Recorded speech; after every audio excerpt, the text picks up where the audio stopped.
Alors, bonsoir, mesdames, messieurs. Bienvenue à cette croisée des mots tout à fait virtuelle. Je m'appelle Hugues Baudouin-Dumouchel. Je suis très heureux d'être avec vous ce soir. Ça fait plus de 15 ans que j'anime des rencontres littéraires. J'en ai fait probablement au moins une centaine dans ma vie. C'est la première. Je dois le dire que je fais de façon virtuelle par l'entremise de la plateforme Zoom. J'aimerais premièrement vous remercier d'être des nôtres. Je sais que c'est tout à fait différent comme façon de se joindre à nous. Généralement, on est à la Nouvelle-Scène, dans le bistrot Marcel Lavallée, on va au bar, on prend un verre, on s'assoit, on discute. Alors, peut-être que vous avez quelque chose à boire avec vous. Si oui, tant mieux. Sinon, vous avez encore la chance d'aller vous prendre un petit verre à boire tout de suite parce que ça va être une croisée des mots qui va être très similaire à celle qu'on a normalement, c'est-à-dire à peu près la même formule. Mais étant donné qu'on est quand même plusieurs spectateurs, que j'essaie de rendre ça le plus interactif possible. Donc, plutôt que d'attendre 30-35 minutes à la fin de mes questions avant de vous permettre à vous, les spectateurs et spectatrices, de poser vos questions, on va le faire peut-être un petit peu plus tôt au cours de l'entrevue, après une 15-20 de minutes. Donc, ayez vos questions de prête. Je suis certain d'ailleurs que nos discussions ce soir en soulèveront chez vous d'autres questions. Quelques petites questions administratives. Alors, dans le coin en haut à droite de votre écran, il devrait y avoir une fonction pour lever la main. Alors, quand ce sera le temps de passer aux questions, justement, vous pourrez effectivement lever la main de façon virtuelle pour montrer que vous avez une question. Je vous rappelle que vous pouvez me voir, mais moi, enfin présumément, mais moi, je ne peux pas vous voir. Donc, si vous levez la main comme ça dans votre écran, je ne le saurai pas. Il faut utiliser la fonction virtuelle. Et puis aussi, c'est la plateforme Zoom. Vous avez peut-être suivi dans les nouvelles que la plateforme Zoom avait quelques questions à résoudre par rapport à la sécurité de la plateforme. C'est la raison pour laquelle la AOF et la Bibliothèque publique ont pris toutes les mesures nécessaires pour assurer la sécurité, si vous voulez, virtuelle et électronique. C'est la raison pour laquelle on vous a envoyé un lien, il fallait s'inscrire avant, on vous a envoyé un lien privé, donc pour vous, et c'est ce qui, entre autres, permet d'assurer mieux la sécurité. Donc, de ce côté-là, il ne devrait pas y avoir de préoccupation. Alors, sans plus tarder, je cède la parole à la vice-présidente du Conseil d'administration de Bibliothèque publique d'Ottawa, Cathy Fisher, parce que la Bibliothèque publique et la AOF sont les deux partenaires de la Croisée des mots. Cathy, bonsoir et à vous. Bonsoir et bienvenue. Welcome everyone. C'est avec plaisir que je vous accueille à cette première séance virtuelle de la Croisée des mots. On est très heureux d'offrir cette série littéraire qui fait la promotion des œuvres d'auteurs franco-ontariens, surtout en ces temps difficiles où partager les joies de la lecture peut nous réconforter. Je tiens à remercier l'Association des Amis de la Bibliothèque publique d'Ottawa d'avoir généreusement commandité cet événement. Alors, c'est très bien apprécié. Je profite de ce moment pour vous rappeler qu'avril est le mois national de la poésie. Je vous invite donc à visiter notre site web, en apprendre davantage et pour jeter un coup d'œil aux événements que nous offrons. Alors, grâce à la technologie, la Bibliothèque publique d'Ottawa continue d'offrir des événements de qualité et de connecter les gens à leur communauté. Je vous encourage à consulter notre site web et à explorer notre portail S'isoler sans s'ennuyer, qui regroupe nos ressources en ligne. Alors, sans plus tarder, j'invite Yves Turbide, directeur général de l'Association des auteurs franco-ontariens. Alors, Yves, je vous passe la parole. Merci, Cathy. Alors, bienvenue tout le monde à cette croisée des mots virtuels. On est vraiment grandement heureux de vous accueillir et de pouvoir continuer ces rencontres mensuelles. Évidemment, on en aura plusieurs parce qu'on a intégré les rencontres littéraires, les croisées des mots qui avaient lieu à la grandeur de l'Ontario, à savoir également celle de Hearst et celle de Sudbury. Alors, je tiens également à remercier nos partenaires, alors Bibliothèque et Archives Canada, nos partenaires médiatiques également, Rogers Télévision, ainsi que Unique FM. Alors, ça nous fait grandement plaisir d'accueillir ce soir celle qui était au programme pour le 17 mars. Alors, je vous présente sans plus tarder Danielle Vallée, qui est une auteure et conteuse reconnue vivant à Ottawa. Elle a publié 9 livres, dont 6 ont été illustrés par des artistes visuels réputés. Elle porte ses textes à la scène en leur conférant une étonnante dimension artistique accentuée de musique variée, interprétée par le musicien Jean Cloutier au saxophone et aux percussions. Alors, depuis 5 ans, Daniel a créé 4 spectacles qui ont été présentés sur plusieurs scènes canadiennes.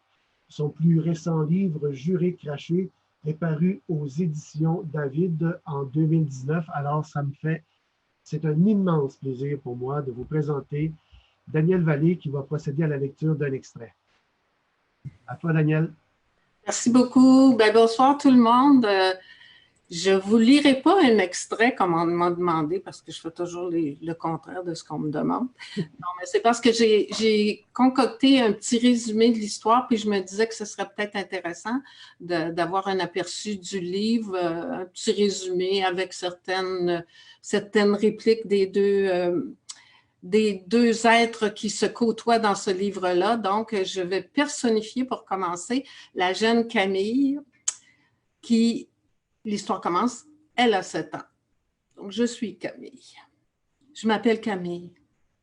J'ai 7 ans. L'âge de raison et le chiffre chanceux. Puis, à 7 ans, j'ai aussi droit à la confession. Comme à 18 ans, j'ai eu droit à la boisson. C'est la loi. Mais pour une fille, la première fois qu'on se confesse, c'est un petit peu comme perdre sa virginité. Oui, parce qu'il faut s'ouvrir devant un homme et lui donner l'impression qu'il nous fait du bien. Moi, j'ai été tellement maladroite la première fois.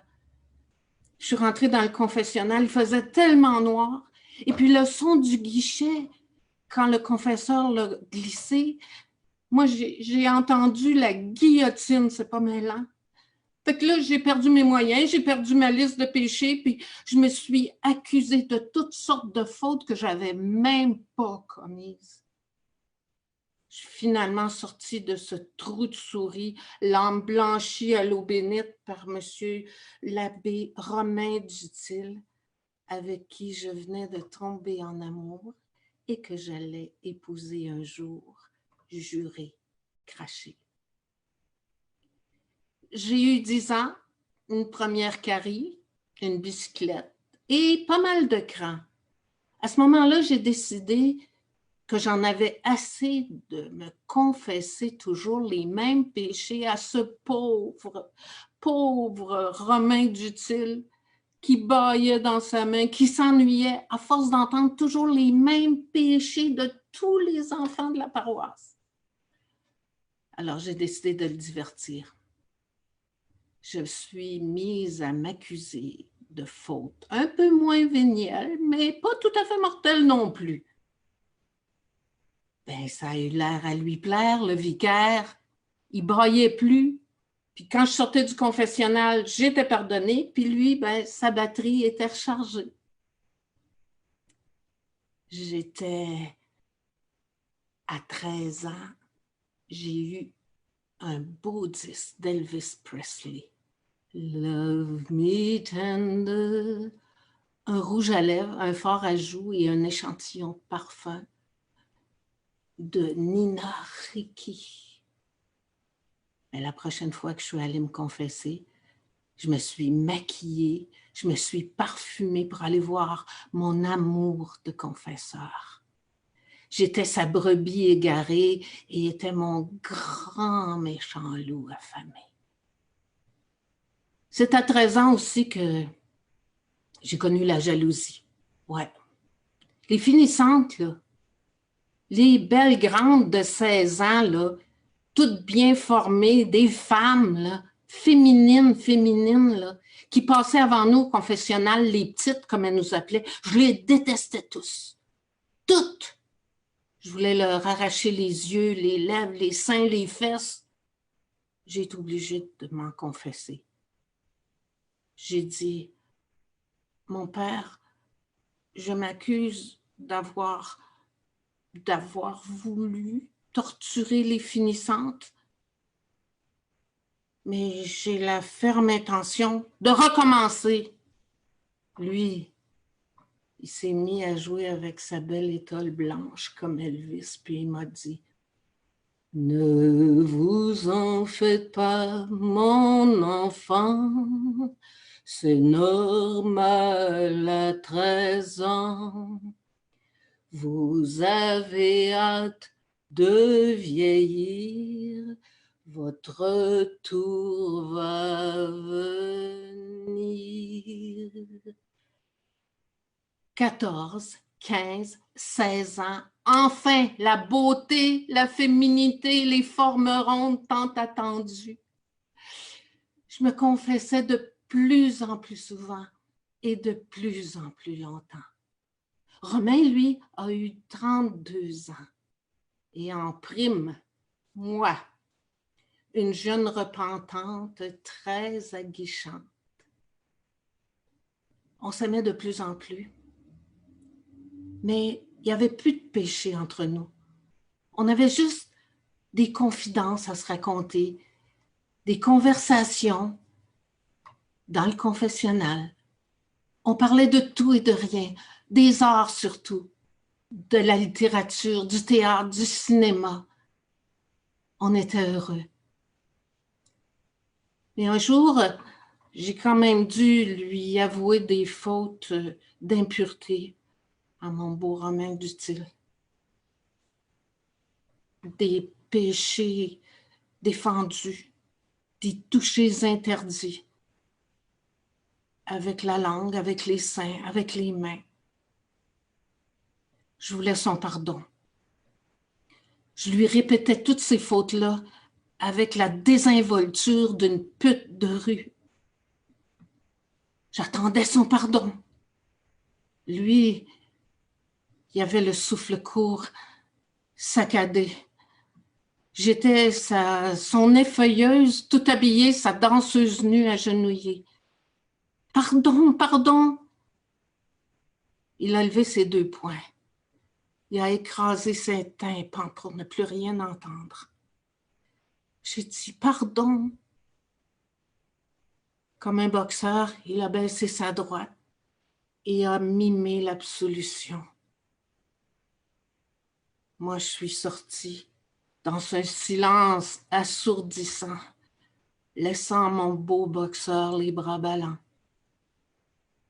J'ai eu 18 ans, mon permis de conduire, mon permis de boisson, des projets d'études, des projets de voyage. Et j'étais toujours éperdument en amour avec Romain Dutil. Mais lui, il était tellement incrusté dans son sacerdoce. J'ai senti que l'heure de mon ultime confession était arrivée. Je suis passée derrière le rideau. Je me suis encore agenouillée devant lui. Mais cette fois, il avait laissé la petite lampe allumée dans le confessionnal. Il a approché son visage du grillage. J'ai plongé mes yeux dans les siens. Il a collé sa joue sur le grillage. Son odeur, la chaleur de sa peau. J'ai passé ma langue dans un orifice du grillage et je lui ai léché le lobe de l'oreille en lui soufflant. Romain, Romain, partons ensemble, fuyons tous les deux pour toujours. Romain, partons, à pied, à cheval, en décapotable, viens avec moi. Il a baissé les yeux pour me dire, je ne pourrai jamais, ma petite Camille. Je me suis agrippée au grillage et je lui ai griffé la peau sous l'œil droit. Une larme de sang a coulé sur sa joue. Il était amoureux fou. Je me suis levée. Là, mon 10 minutes est écoulé, ça fait qu'on va arrêter là. Si vous voulez savoir la fin, bien, il y a toujours le livre que vous pouvez prendre à la bibliothèque ou procurer à la librairie. Voilà. Merci beaucoup, Danielle. Manifestement, il n'y a personne qui monte sur scène ces jours-ci, mais vous n'avez pas perdu vos talents de conteuse parce que vous êtes auteur et conteuse, il faut le dire. Vous touchez à tout. Donc, bon, le roman, évidemment, avec Jury Craché, le conte, on vient de le dire. La nouvelle aussi, parce que, et on en parlera un petit peu plus tard, c'est inspiré justement d'une nouvelle. Alors, dans Jury Craché, vous racontez l'histoire de Camille. Hein, on la voit de 7 ans à 18 ans. Vous avez fait, je pense, un bon aperçu justement de comment elle grandit. Elle n'aurait pas détesté, je pense, être confinée, elle, mise en quarantaine avec le vicaire, Romain Dutil. Mais la première question que je veux vous demander, vous, le confinement, tout ça, comment ça va, Daniel Vallée? On s'en tire bien? Ça va bien?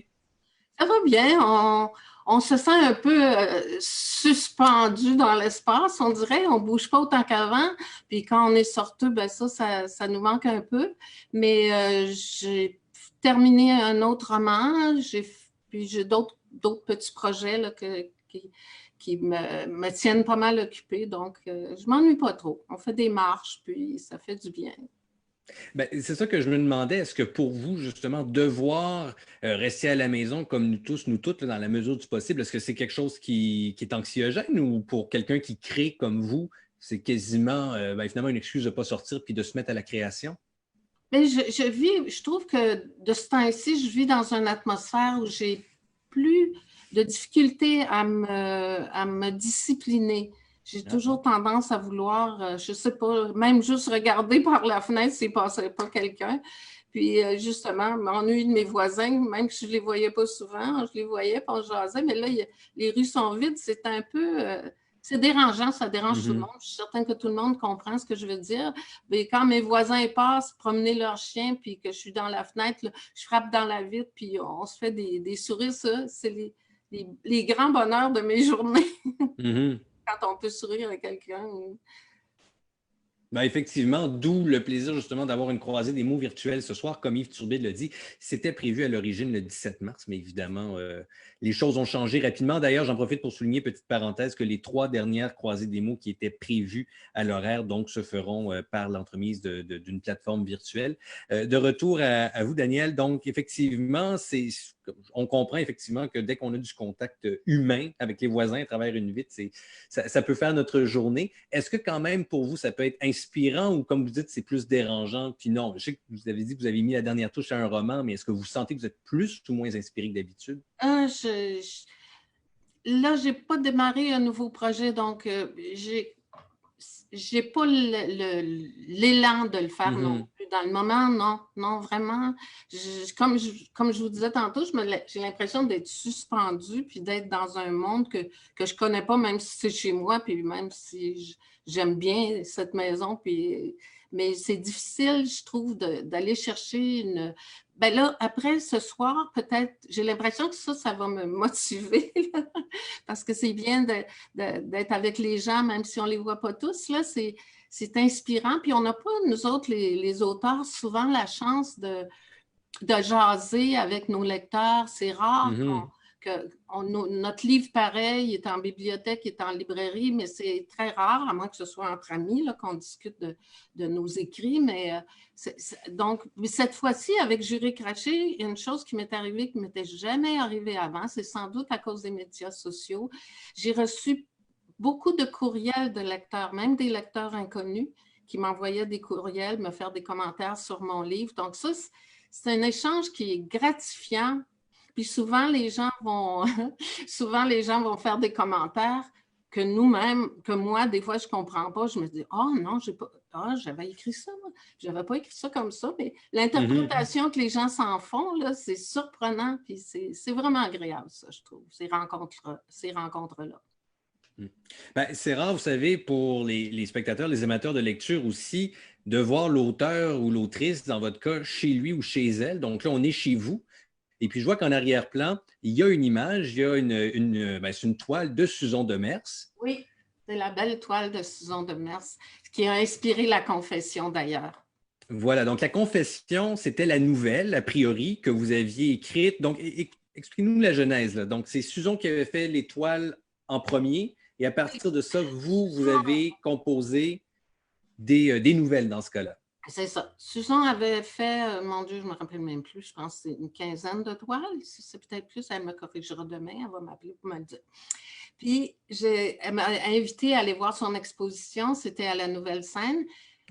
Puis, je suis allée, puis elle m'a dit, est-ce que ça t'intéresserait d'écrire des textes là-dessus? Puis, ça représentait, la plupart représentaient des scènes théâtrales d'ailleurs, qu'elle avait fait le tour du Canada pour aller voir des pièces de théâtre, puis elle s'est inspirée de certaines scènes pour faire ses tableaux.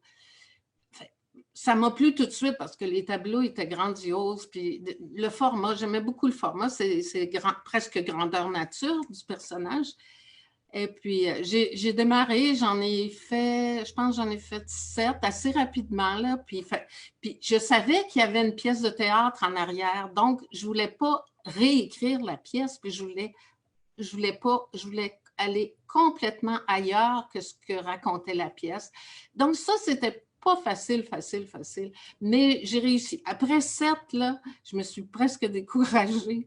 Je travaillais souvent au chalet, puis là, j'ai dit non, c'est fini, je ne suis plus capable. Je trouvais ça vraiment difficile, puis il y avait déjà une histoire dans le tableau, puis ça, c'est ça là, qui était difficile à aller, à traverser ce fameux tableau-là. Puis finalement, j'ai pas assez proche de téléphoner à Susan et de dire, écoute, on va arrêter ça là. Puis, mais non, je me suis reprise en main, puis j'en ai écrit un autre, puis un autre, puis un autre, puis un autre. Je me suis rendue au bout, puis je suis tellement fière. On a eu tellement de plaisir en plus avec elle à lire les histoires, puis moi à déchiffrer tous ces personnages-là, pour leur trouver un monde, leur créer un monde autre que celui de la pièce de théâtre. On parle souvent des fois du syndrome de la page blanche. Est-ce que c'est pire d'avoir un tableau devant soi qui est supposé nous inspirer ou est-ce que vous préférez partir avec un canevas tout à fait vierge? Ça dépend des fois, mais moi, j'ai beaucoup travaillé avec des artistes visuels. Ça fait que oui, c'est pas facile, mais j'en ai fait un livre debout sur la tête d'un chat avec ma fille. Puis dans ce cas-là, j'avais écrit 10 textes qu'elle devait illustrer, puis elle avait fait 10 tableaux comme moi sur lesquels je devais écrire.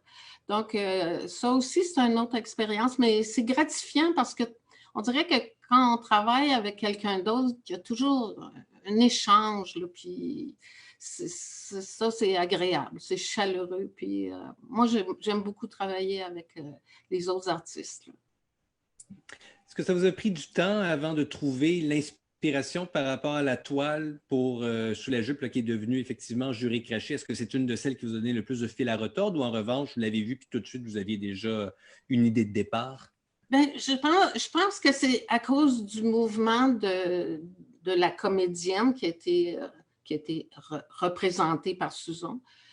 Son geste d'abandon ou de demande de pardon, je pense que c'est ça qui m'a incité à écrire cette histoire-là. Puis j'avais peur avec une histoire comme La Confession d'une petite fille de 7 ans qui s'amourache d'un vicaire dans la vingtaine au début, puis qui tombe réellement en amour au fil des ans. J'avais peur que les gens pensent que ça avait affaire avec la pédophilie, mais non, c'est rien, c'est vraiment un amour, moi je trouve un amour candide, un amour pur, parce qu'au début, elle l'aime parce qu'elle le trouve beau, il a l'air sportif, puis il s'intéresse à elle. Il y a un petit quelque chose qui s'installe dès le début, dès son jeune âge, 7, 8 ans, 9 ans. Et puis, pour lui, c'est un peu comme sa petite sœur. Il la traite un peu comme sa petite sœur, mais elle est très vibrante et très intelligente. Il s'y attache tout de suite. Alors, cette relation-là, entre eux, se développe vraiment au fil des ans. Puis, ils partagent beaucoup d'activités et de discussions sur tous les sujets. Lui, il dirige des comités de littérature, puis des arts. Donc, elle s'intéresse beaucoup à ça. Alors, ils deviennent vraiment très, très proches. Fait que ça n'a rien à voir avec la pédophilie. Puis je pense que c'est une belle histoire d'innocence et d'amour, tout simplement. Mais ça a quand même été écrit à l'ère du MeToo, de ce mouvement, moi aussi. Donc ça, est-ce que ça vous a fait réfléchir un petit peu? Vous avez dit non, effectivement, mon histoire d'amour, elle est pure, elle est chaste. Les gens peuvent voir qu'est-ce qu'ils veulent, là, comme vous l'avez dit vous-même. Des fois, les gens voient dans vos écrits, on a écrit de qui que ce soit des choses qui n'y sont pas. Est-ce que le mouvement MeToo vous a fait tempérer quoi que ce soit ou vous avez dit non, ça c'est quelque chose Non, à part, puis ça n'a pas rapport? non, ça ne m'a pas brimé du tout, du tout. Non, je pense, c'est drôle que vous me posiez la question, parce que je pense que je n'ai même pas pensé en écrivant le livre. Non. Mais donc, vous avez commencé avec une nouvelle. Et ensuite, comment est venue la décision d'en faire un roman complet de plus de 200 pages? Parce que j'aimais cette histoire-là, puis je me disais, est-ce que je pourrais savoir, parce qu'une nouvelle, c'est 3 pages, puis là, j'en ai 230. Donc, est-ce que je pourrais écrire cette histoire-là? Est-ce que je pourrais la rendre tellement vibrante, puis que les personnages soient si attachants qu'on puisse leur écrire décrire cet amour-là pendant 230 pages. Et quand j'ai commencé, je me suis rendu compte qu'en l'écrivant, les anecdotes qui font partie du livre, surtout par rapport à Camille, c'est pour la plupart, je l'avoue, des petites fredaines que moi-même j'ai faites dans ma petite enfance. Il y a bien des choses qui sont des anecdotes. C'est vraiment les anecdotes là, qui sont réalistes, que j'ai vécues, puis j'en ai profité pour les mettre sur le dos de Camille. Ça passe mieux quand c'est les autres qui prennent le blanc. Oui, c'est ce que je me demandais d'ailleurs, à quel point Camille était vous. Donc, les anecdotes, il y en a peut-être pas toutes, mais il y en a beaucoup qui sont les vôtres finalement. Oui, la Le plupart. poisson rouge, par exemple. Ah, le poisson rouge. Ben non, ça, j'aurais aimé ça le mettre dans Ah le oui, hein, bénitier, dans le mais bénitier. c'est une bonne idée, je trouvais. Puis la plupart, oui, mais je ne suis jamais tombée en amour avec un vicaire ou un confesseur. Ça, je le regrette, mais je ne l'ai pas fait. La confession, pour vous, ça se passait bien quand même. J'imagine qu'à cette époque-là, quand vous étiez jeune, on allait à la confesse encore. Ouais, Est-ce que vous inventiez des péchés comme Camille? oh oui. Ah oui, parce que je me disais, il va me reconnaître, il va dire, coudonc, elle est toujours en train de compter des mensonges, battre son frère, désobéir à sa mère. Fait que là, j'en inventais, là, des petits péchés. Donc, vous étiez déjà un peu romancière et conteuse quand vous étiez jeune. C'est quelque chose que vous aviez lorsque vous étiez toute jeune fille, finalement. Ah oui, oui, j'aimais beaucoup ça, écrire, j'ai toujours aimé ça. Puis je me souviens, je pense que j'étais en 4e année ou 5e année, puis à l'école, on avait fait, on faisait beaucoup de compositions, puis quand c'était l'heure de la composition, moi, j'étais toujours contente. Puis les autres dans la classe, c'était pas une matière qui était très populaire, mais moi, je me souviens, j'aimais ça. Puis à un moment donné, on avait pris le livre de la bonne chanson, puis on avait fait des textes, raconter l'histoire dans nos mots des bonnes chansons. Puis j'avais tellement aimé ça, là. J'ai toujours vraiment aimé ça, l'écriture. Et donc, oui. Et donc, commencer, faire la nouvelle, vous disiez, il fallait passer de 3 à 200 pages. Vous n'avez jamais eu peur de manquer de matière. Ça vous a jamais passé par l'esprit ou saviez que vous pouviez faire un roman? Oui, ça a bien été. Ça roulait tellement bien. Puis oui, j'avais toujours des idées nouvelles. Mais c'est vrai que basé sur les anecdotes, je pouvais les enjoliver, les anecdotes, ou les empirer dans le cas échéant, là. Puis non, c'était vraiment facile, là, j'ai trouvé. C'est jamais facile d'écrire, il faut toujours avoir un peu d'inspiration, là, mais je n'ai pas trouvé ça ardu du tout, non.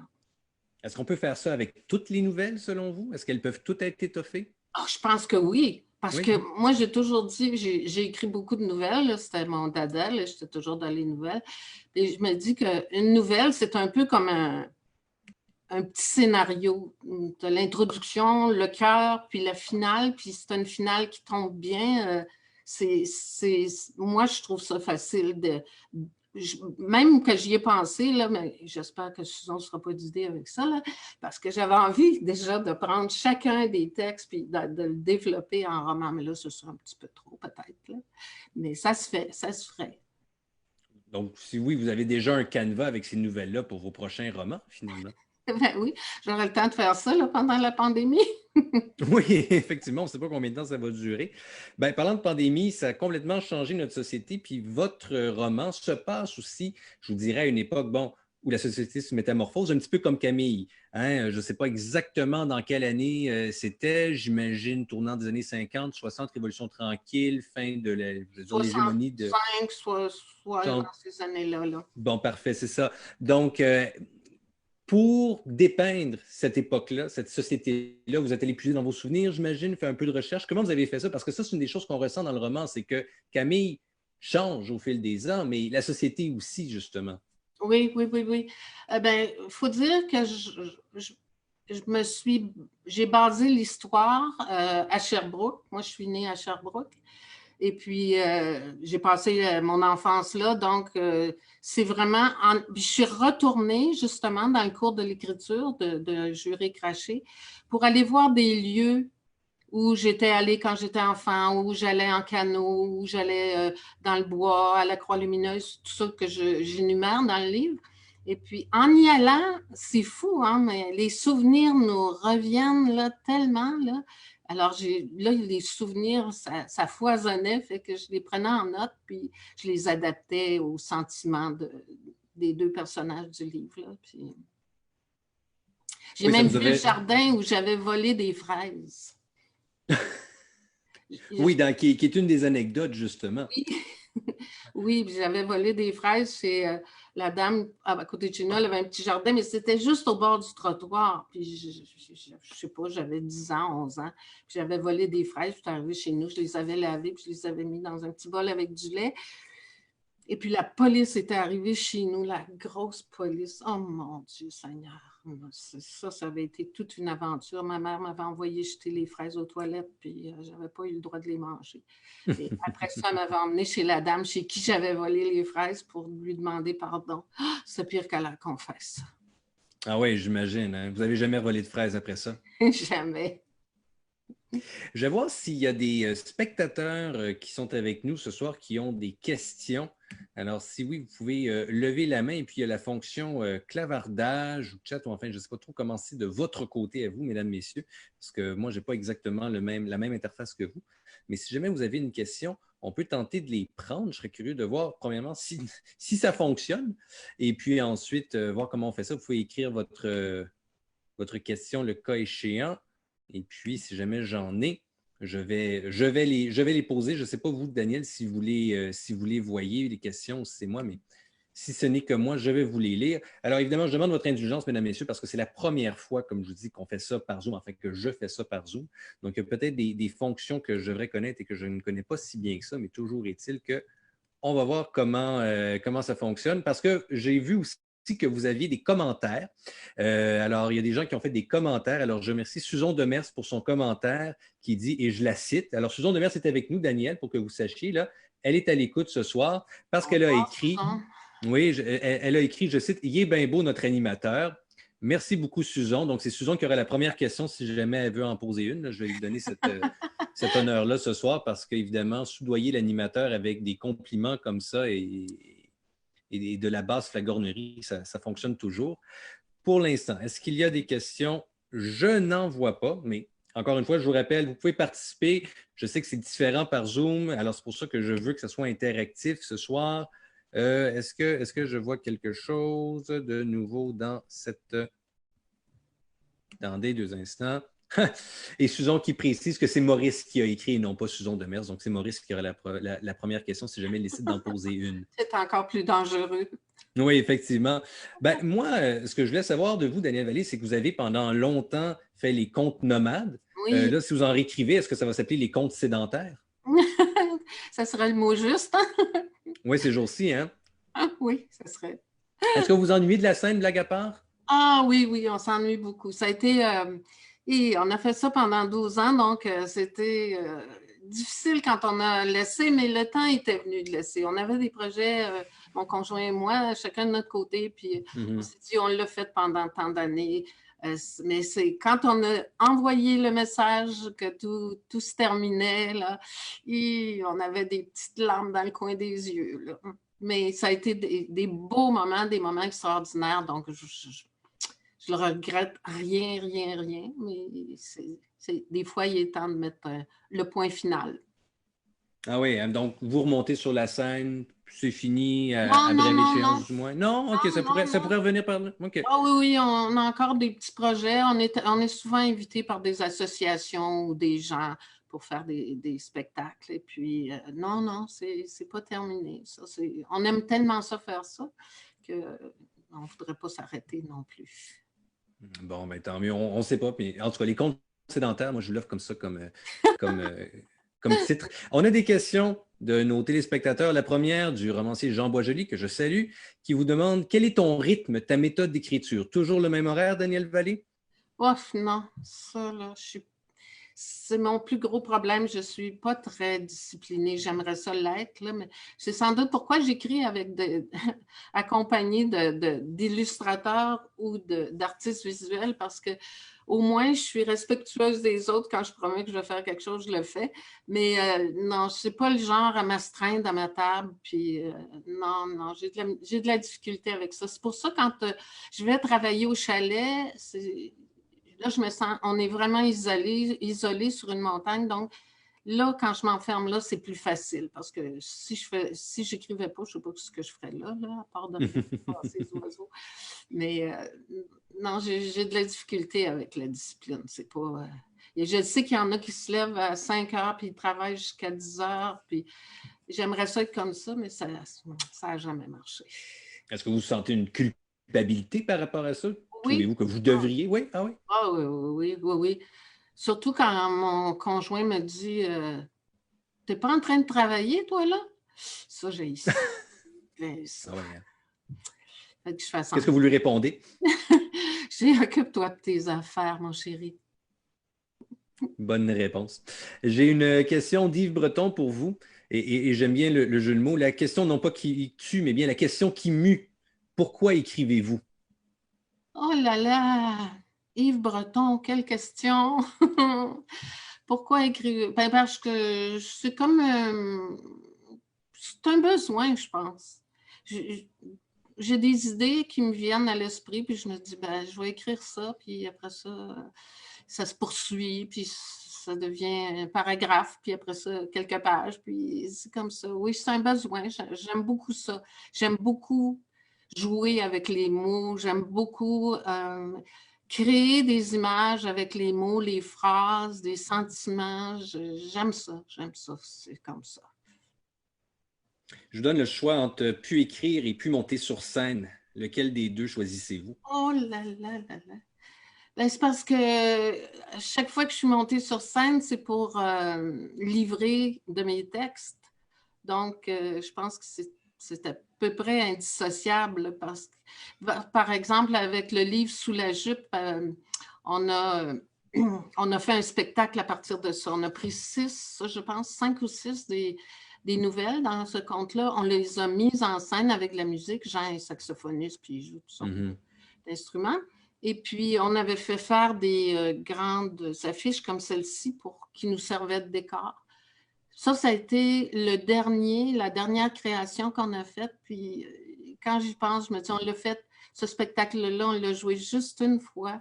Et j'aimerais tellement ça le refaire. C'est difficile de dissocier les deux pour moi, me semble, maintenant.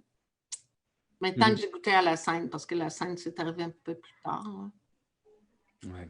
Il y a quand même, je pense que n'importe qui monte sur scène ressent cette espèce de, pardonnez l'expression, ce rush d'endorphine, justement, qui est à peu près, on peut pas l'avoir ailleurs. Il y a une question de Marc N15, là, je vais un petit peu dans le désordre, mais j'essaie d'y aller de façon un petit peu logique, là, puisqu'on parlait des contes, justement, Marc N15 qui demande comment la pratique du conte influence ton écriture, ton style. Je pense pas que ça l'influence parce que c'est le contraire. C'est quand j'ai, par exemple, les nouvelles qu'on a mises en scène, j'en ai fait, je les ai changées, je les ai évidemment travesties un peu pour la scène parce que la scène, surtout dans le domaine du conte, tu parles vraiment aux gens, tu t'adresses aux gens, il y a des réactions du public. Alors, Il faut vraiment le livrer de façon personnelle. C'est pas du théâtre non plus. Il faut le livrer de façon personnelle, le raconter.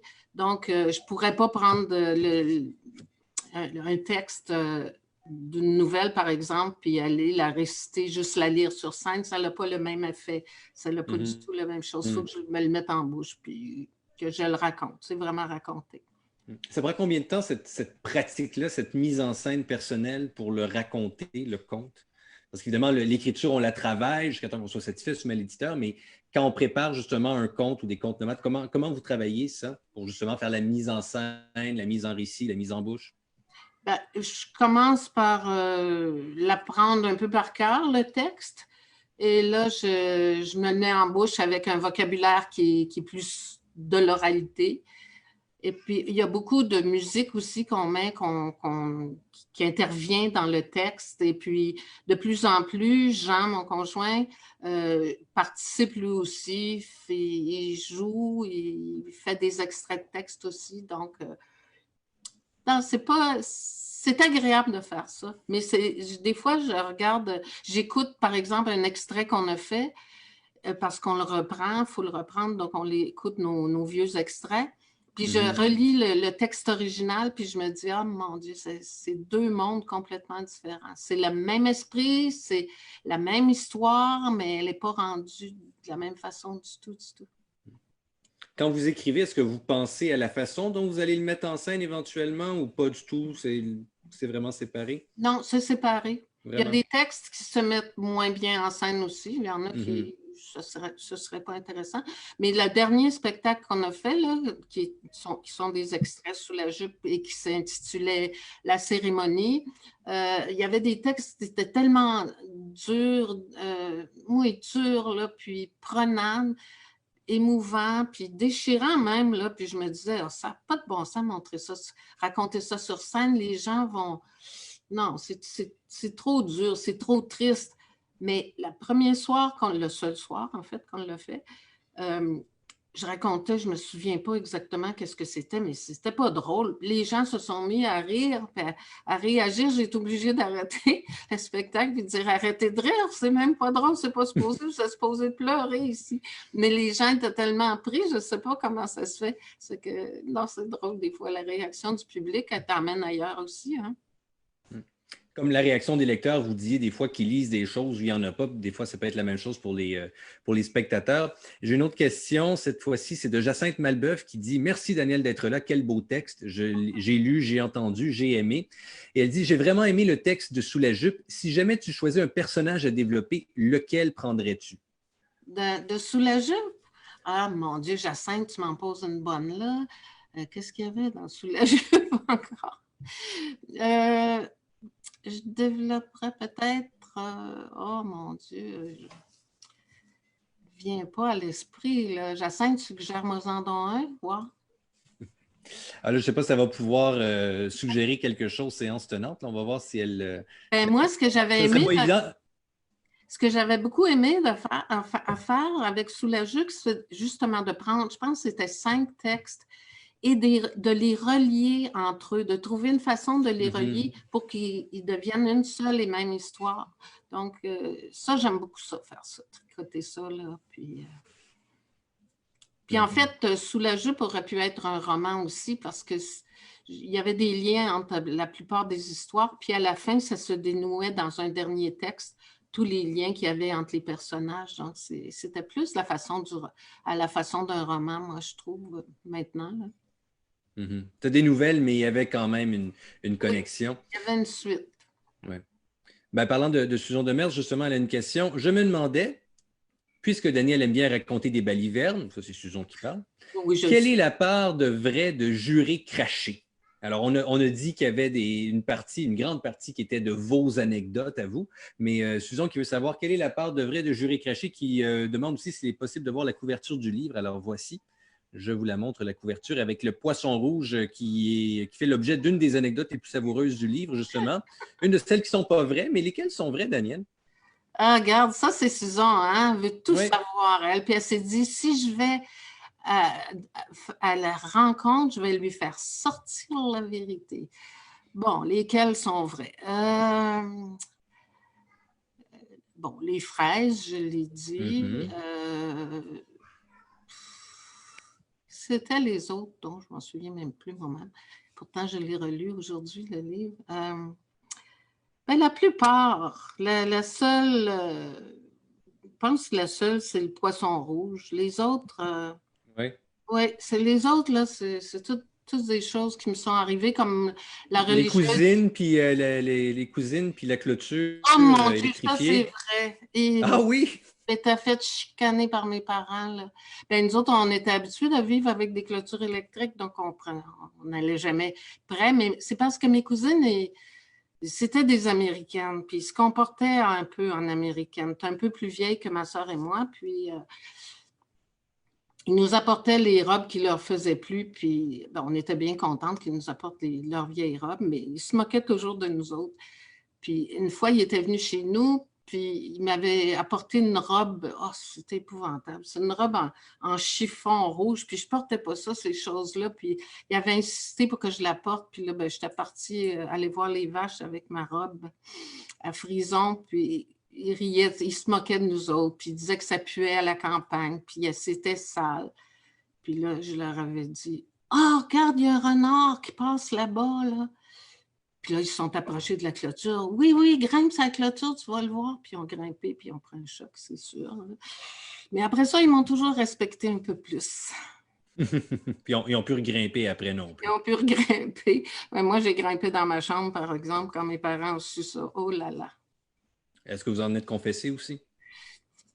Non, je pense pas. Non, j'ai gardé ça pour moi.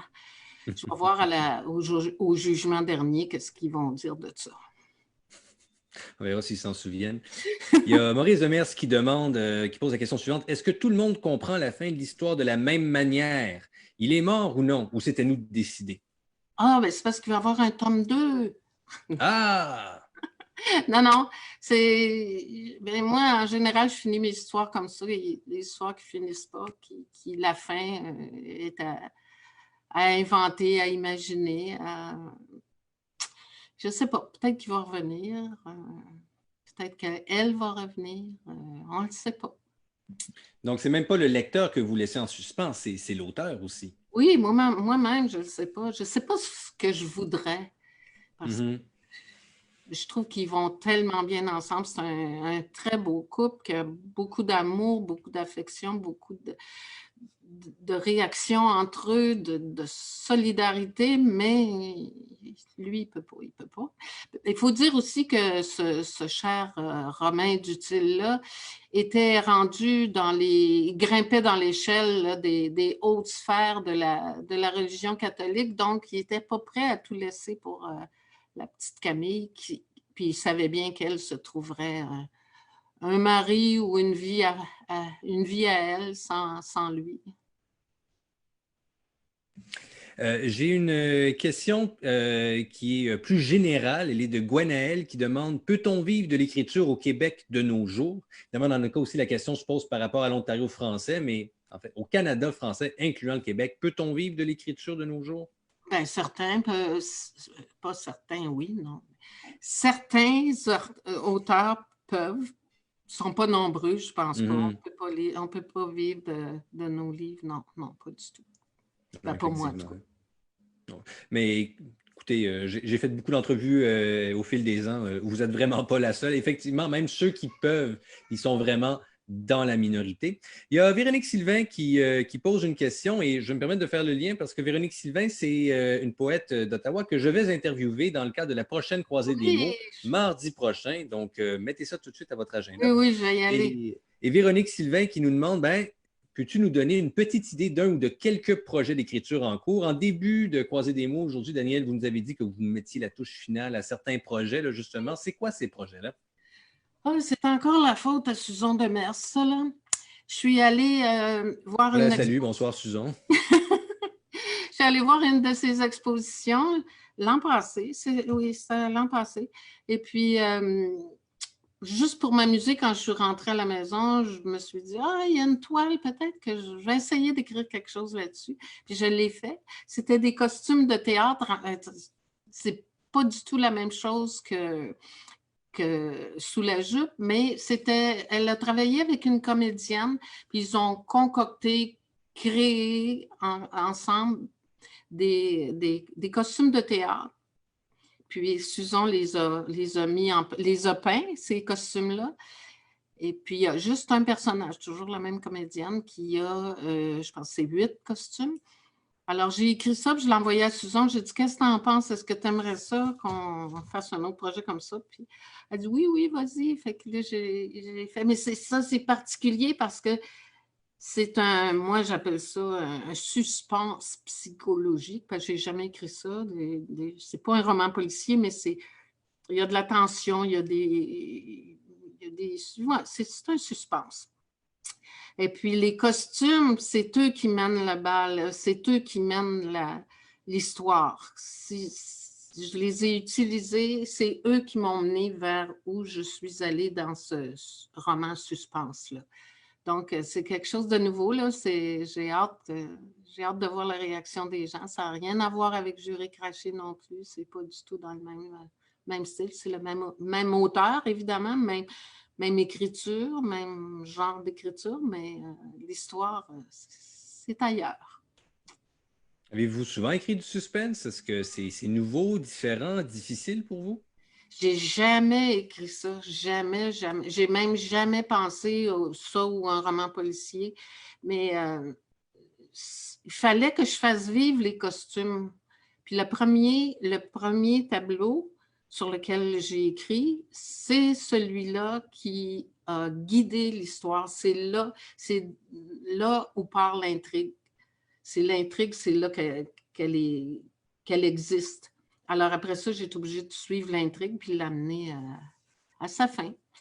Mais j'ai aimé ça, j'ai vraiment aimé ça. C'est un nouveau genre. Hein. Est-ce que vous avez lu beaucoup de livres de suspense en préparation? Comment vous vous êtes pratiqué ou préparé pour ça? Non, je n'ai pas lu beaucoup. J'ai vu plusieurs films. J'aime ça, les suspens, les films de suspense, mais j'ai pas... non, je lis pas beaucoup de suspense, vraiment pas. Alors, Jacinthe Malbeuf qui nous aurait écrit pour nous dire que les liens dont vous parliez entre les histoires durant le spectacle au CNA, la cérémonie ont été construits, échafaudés, présentés de façon magistrale. Et en réponse à la question que vous lui posiez, elle dit « Je sors mon livre de Sous la jupe et un jour, je te reparlerai du personnage que je préfère. » Ah, j'ai hâte! On va aller manger. Donc, peut-être un autre projet d'écriture qui s'en vient. Est-ce que vous voyez un jour arrêter d'écrire ou Daniel Vallée va toujours écrire? Non, je vais toujours écrire, je pense. Oui. Oui, je pense que oui. C'est mon plus grand intérêt. Quand je travaillais longtemps à la fonction publique, et puis quand j'ai laissé, c'était vraiment parce que je voulais écrire. Fait que j'ai pris une retraite très, très tôt et pour écrire. Puis j'ai pas vraiment arrêté beaucoup depuis ce temps-là. Vous ne regrettez pas le choix? Non, pas du tout. Pas du tout. Pas du tout. Ben, nous non plus, Daniel Vallée, on est très heureux que vous ayez fait ce choix-là. Merci beaucoup d'avoir été avec nous ce soir. Merci beaucoup pour cette croisée des mots. À la prochaine et puis bonne chance avec vos projets d'écriture. Merci à vous. Hein. C'était une belle expérience. J'avoue que je craignais cette aventure-là ce soir. Là.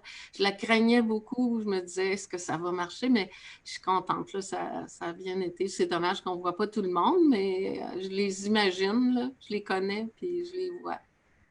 Puis c'est vrai que vous n'êtes pas laid, monsieur. Ah ben, merci beaucoup. Je vais le prendre. Surtout que l'éclairage et les caméras web ne sont pas nécessairement les choses qui sont les plus qui nous avantagent le mieux. Mais merci beaucoup, Daniel Vallée. Je vous souhaite une belle fin de soirée. Merci. Moi, j'en profite pour rappeler aux gens, je le disais un petit peu plus tôt. Alors, il y a une croisée des mots. Généralement, c'est une fois par mois, mais celle-ci a été repoussée de quelques semaines, COVID-19 oblige, ce qui veut dire que la prochaine croisée des mots, c'est déjà mardi prochain. Ça va être à la même heure, selon la même formule, présumément sur la même plateforme avec le même lien qui vous sera envoyé au préalable. Donc, il est important de s'inscrire. Et puis, bon, j'espère que vous avez passé une belle soirée. Si c'est le cas, bien, parlez-en à vos amis. Rappelez-vous, hein, vous pouvez être avec nous de façon virtuelle. Et puis, on ne vous voit pas. Donc, si là, vous êtes en train de préparer le souper, hein, vous écoutez d'une oreille, comme si on écoutait la radio, il n'y a pas de problème à avoir par rapport à ça. Si vous nous écoutez à la façon d'un podcast, même chose. Il n'y a aucun problème. On est juste content de vous savoir avec nous. Puis, vous avez participé en très grand nombre ce soir avec d'excellentes questions. Donc, ne laissez pas les aléas de la vie vous empêcher d'être avec nous dès mardi prochain lorsque je recevrai Véronique Sylvain pour parler de son tout premier recueil de poésie. Et puis sur ce, merci beaucoup Yves Turbide de la AOF. Merci beaucoup. Oui, merci beaucoup Hugues, merci beaucoup Daniel. Ça a été une heure fabuleuse en votre compagnie. Vraiment, merci. C'était très intéressant. Je suis convaincu que tous les gens qui ont participé ont trouvé beaucoup ont pu profiter de la richesse de vos échanges. Alors voilà. Si je me permets toutefois, Hugues, d'inviter les gens jeudi de cette semaine. Et oui, il y aura le 16 avril à 18 h une rencontre, une croisée des mots, cette fois avec Thierry Dimanche. Alors, ça faisait partie, comme je le disais, d'entrée de jeu, ça fait partie de la série Croisée des mots de Sudbury. Alors, Thierry Dimanche, à partir de 18 h et le tout sera animé par Chloé Laduchesse. J'en profite également pour vous informer, lorsque vous allez quitter la rencontre, vous aurez un petit sondage qui sera à votre intention, un petit sondage qui nous permettra d'orienter les prochaines rencontres.